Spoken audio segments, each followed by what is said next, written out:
কোনো ওজর ছাড়া, কোনো কারণ ছাড়া ইচ্ছাকৃতভাবে রোজা ভেঙে ফেলার কথা মাথায়ও আনবেন না।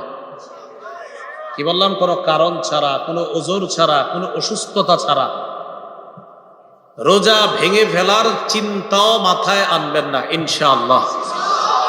মনোযোগ সহকারে একটা হাদিস শুনেন। আল মুস্তাদরাক লিল হাকিমের মধ্যে হাদিসটা আছে, সহিহ ইবনে হিব্বানের মধ্যে আছে। قال رسول الله صلى الله عليه وسلم, নবীজি বলেন, বাইনামা আনা নাইমুন, আমি ঘুমিয়েছিলাম, আতানি রাজুলান,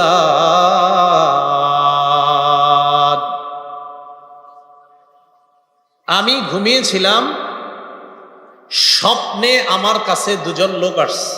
স্বপ্নে কয়জন আসছে?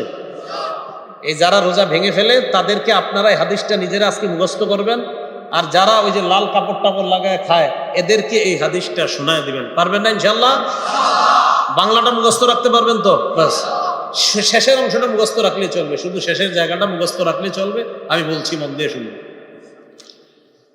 রাসূলুল্লাহ সাল্লাল্লাহু আলাইহি সাল্লাম বলেন, আমি ঘুমিয়ে আছি, দুই ব্যক্তি আমার কাছে আসছে। আসার পর ফাআখাযা বিদবঈ, আমার বাহু ধরছে, এভাবে বাহু ধরছে। তো ধরার পর আমার টাইনা নিয়ে যাইতেছে, স্বপ্নে দেখতেছে নবীজি। সুবহানাল্লাহ। নবীজি বলেন, আমারে নিয়ে যাইতেছে, যাইতে যাইতে দেখলাম ফাআতায়া বি জাবালান ওয়া'রা, আমারে একটা পাহাড়ের কাছে নিয়ে গিয়েছে, আমারে একটা পাহাড়ের কাছে নিয়ে গিয়েছে। তো এই দুর্গম পাহাড়, এই দুর্গম পাহাড়ের সামনে গিয়ে আমি দাঁড়ায় রয়েছি। দুর্গম পাহাড়, এটার সামনে দাঁড়ায় রয়েছি। নবীজিরে নিয়ে গেছে কয়জন? দুইজন। এইভাবে মনে করেন দুইজন রসুলরে এইভাবে দুই বাহুতে ধইরা দুইজন নিয়ে গেছে। তা আপনি সামনে এলেন না, দেখলে সুন্দর হইতে আছে, আইসেন না, সমস্যা নেই। মানে দুইজন দুই দিক দিয়ে ধরছে, আপনি ধরেন ওই পাশ দিয়ে হুজুর, এইরকম এরকম ধরে নিয়ে গেছে। বুঝছেন সবাই? এরকম।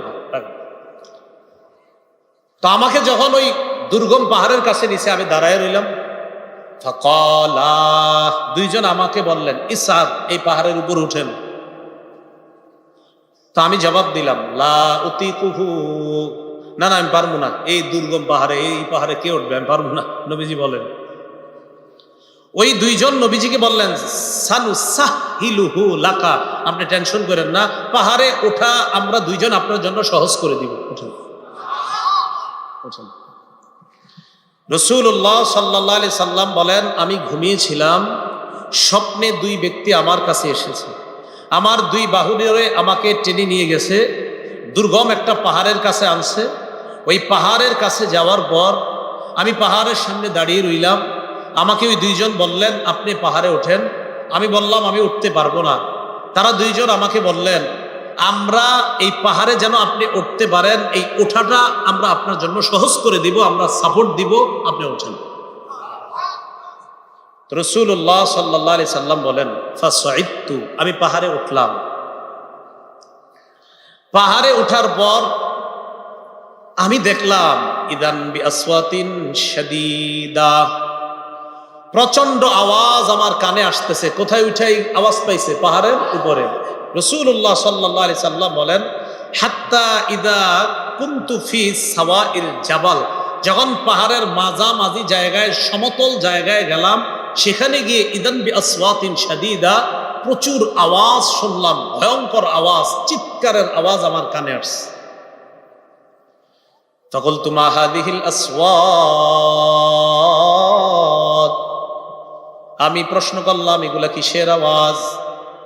ওই দুইজন জবাব দেয়, আহলিন নার, এগুলা জাহান্নামীদের চিৎকারের আওয়াজ। নবীজি বলেন, সুম্মান তালাকাবি, এরপর আমাকে সামনের দিকে নিয়ে যায়, যাইতে লাগলাম। যাইতে যাইতে ফাইদা আনা বিকাউমিন মুআল্লাকিনা বিআরাকিবিহিম মুশাক্কাকাতিন আশদাকুহুম, যাইতে যাইতে হঠাৎ আমি একদল মানুষের সামনে গেলাম, তাদের দিকে তাকায় দেখলাম পাগুলা উপরের দিকে বেঁধে রাখা, পাগুলা বেঁধে রাখা, মাথা নিচে। আর কি দেখেন? পা উপরে মাথা নিচে। মুশাক্কাকাতিন আশদাকুহুম, এই দুই পাশের যে দুই গাল, এই দুই গাল করাত দ্বারা চিরতেছে। উপরে পাগুলা, নিচে ঝুলন্ত, এইভাবে আপনার গাল ছিঁড়তেছে। তাসিলু আশদাকুহুম দামা, এই পুরা গাল, এই চোয়াল সহ রক্ত পড়তেছে। এই কল্পনায় আনেন, দৃশ্যটা কল্পনায় আনেন, পা উপরে মাথা নিচে, দুই পাশের গাল থেকে রক্ত পড়তেছে। ব্যাপারটা কত ভয়ঙ্কর। রাসূল বলেন, আমি বললাম এগুলা কারা, কার সামনে আমি আসলাম? মান হাউলা? ফেরেশতারা জবাব দিলেন, আল্লাযীনা ইফতিরুনা ক্বাবলা তাহিল্লাতি সাওমিহিম। হুজুর, এরা তারা যারা ইফতারির সময় হওয়ার আগেই ইচ্ছাকৃতভাবে রোজা ভেঙে ফেলে, এরা তারা। আর যারা রোজা রাখে না তাদের অবস্থা তো আরো ভয়ঙ্কর। রাসূল বলেন, একদল হুজুর ইচ্ছাকৃতভাবে রোজার সাথে তামাশা করে, ইচ্ছা করে রাখা, মন চায় আমি রাখবো, মন চায় রাখবো না, ইচ্ছা করে যারা ভেঙে ফেলে, এদের এই অবস্থা, এটা চলতেই থাকবে। পাগুলা উপরের দিকে দেওয়া, মাথা নিচের দিকে দেওয়া, দুই পাশের গাল বেয়ে বেয়ে রক্ত পড়তেছে। এরা কারা? যারা ইচ্ছাকৃতভাবে রোজা ভেঙে ফেলে। তাহলে অবস্থাটা কত ভয়ঙ্কর। তো পর্দার আড়ালে যারা খায় এদেরকে একটু বলবেন যে তোমার অবস্থা কি ভয়ঙ্কর হবে, একটু চিন্তা করো। আল্লাহ কথাগুলো বুঝার তৌফিক দান করো। রাসূলুল্লাহ সাল্লাল্লাহু আলাইহি ওয়াসাল্লামের এই হাদিস থেকে আমরা বুঝলাম, রোজা ভাঙা দূরের কথা, রোজা ভাঙার চিন্তাও মাথায় আনা যাবে না। আব্দুল্লাহ ইবনে মাসউদ রাদিয়াল্লাহু তাআলা আনহুর বর্ণনা কি বলে দেখেন। তিনি বলেন, মান আফতারা ইয়াওমান মিন রমাদানা মুতাআম্মিদান মিন গায়রি সাফারিন ওয়ালা মারাদিন, কোন ব্যক্তি যদি ওজর ছাড়া ইচ্ছাকৃতভাবে রমজানের একটা রোজা ভেঙে ফেলে, কয়টা? কিভাবে? ইচ্ছাকৃতভাবে। লাম ইয়াকজি আবাদা ওয়া ইন সামাদ দাহরা কুল্লা, সে ওই এক রোজার বিনিময়ে যদি সারা জীবনও রোজা রাখে, তাও ওই রোজাটার হক আর আদায় হবে না। যদিও এক রোজার কাফারা আছে, 60টা রোজা রাখা, কিন্তু কাফারা। কিন্তু ওই যে এক রোজা রাখলে যে আপনি যে বেনিফিট আল্লাহর কাছ থেকে পাইতেন, এটা আপনি সারা জীবন রাখলেও এই ফজিলতটা আর পাবেন না। কয়টা রোজা? মাত্র একটা রোজা ইচ্ছাকৃতভাবে কেউ যদি ছেড়ে দেয়। আল্লাহ আমাদের সকলকে যে কথাগুলা বললাম, এই কথাগুলোর উপর আমল করার তৌফিক দান করেন। সাহারি খাবেন, সাহারির মধ্যে বরকত আছে। ক্বালা রাসূলুল্লাহ সাল্লাল্লাহু আলাইহি ওয়াসাল্লাম, তাসাহহারু ফাইন্না ফিস সাহুরি বারাকাতান। রাসূলুল্লাহ সাল্লাল্লাহু আলাইহি সাল্লাম বলেন, তোমরা সাহারি খাও, সাহারির মধ্যে বরকত আছে। বলেন তো সবাই, সাহারিতে কি আছে?